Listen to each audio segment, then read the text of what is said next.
I'm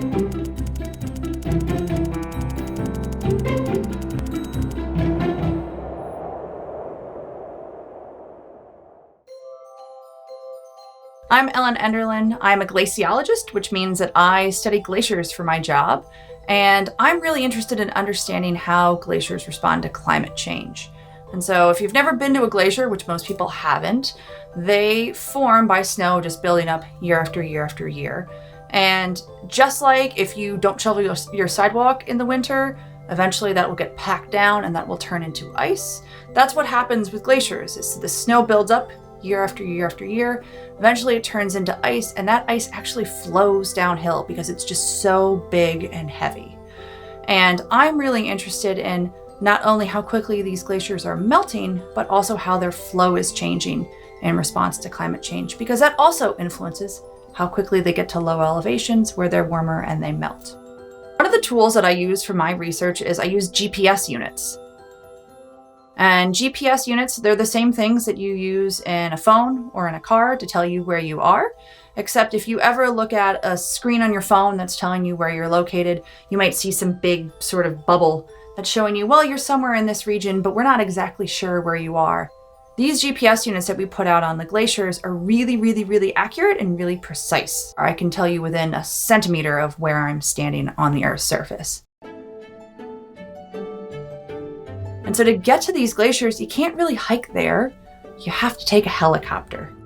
I am not a thrill seeker by any means. Flying in a helicopter is a terrifying experience, but it is also so amazing. And if you're going to install your equipment, you have to do it really quickly because the helicopter sort of just hovers there. And you have to be really aware of the fact that it has massive rotating blades going above your head. But when we were out there, there was some wind that was coming down off the glacier. This is really common. And the helicopter pilot actually had to take back off while we were out on the glacier because he just couldn't stay there stably.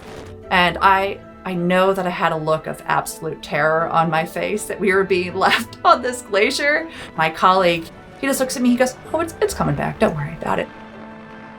The GPS are tricky. And the way that we use these GPS is you drill some holes and you mount the GPS to the glacier. So it's not going to move around at all. The glaciers flow in a kind of linear path. I mean, think about water being channeled down a river in a line, and you'll put the GPS normally in a couple places along that line. And then as the ice flows, the GPS moves with the ice. And we can look at that movement and we can figure out the velocity of the glacier over timescales of seconds to years. And that's really, really great because that tells us a lot. That tells us how quickly it's changing in response to, let's say, melting that's going on, and that meltwater gets beneath the glacier. In that case, we can also see that that water pushes the glacier up, and the GPS will show us that the surface elevation has changed too. Growing up in Pennsylvania, I did not ever think about polar signs. But when I got into college and I had this really great opportunity to go do field work, hiking around in the Andes in Peru at really, really high elevation, that is what got me started thinking about glaciers and how sensitive they are to climate change. These are sort of the canaries in the coal mine. So as we start to lose ice, we're exposing more and more of the Earth's surface. And that means that basically we are making the Earth darker. And so the incoming sunlight now, instead of reflecting off that bright snow or that bright ice, it's getting absorbed by the ocean and by the land. And that's really important because that makes the land absorb more radiation, which then heats that area. And it's really important for us to understand how quickly that's happening because that affects the whole Earth.